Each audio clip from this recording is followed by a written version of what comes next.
There are around 300,000 school governors in England, and school governing bodies consist of people with experience from the school itself and from the local community.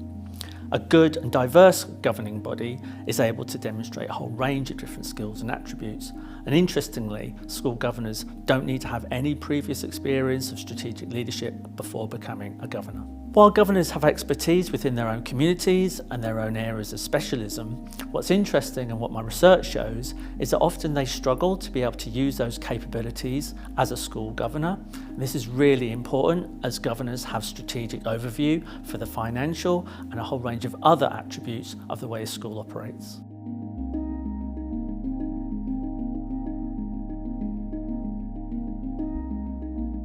The main way that governing bodies are held accountable is through Ofsted, but this has received a great deal of criticism. NTU research and evidence submitted to the recent parliamentary inquiry into the value of Ofsted both highlight how the inspectorate fails to act as a developmental tool for governing bodies. These findings resonate with the work of the National Governance Association, who described Ofsted as diminishing the role of school governance.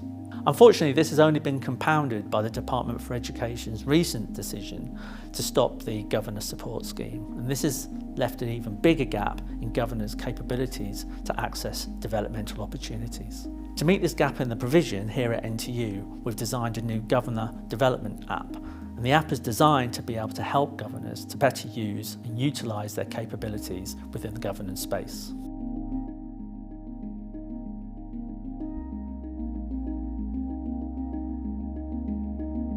The app is unique and it will map governors' specific developmental requirements to the professional development and support resources offered by Governor Hub. This work has the potential to support governing bodies not just in schools, but in private and public sector organisations.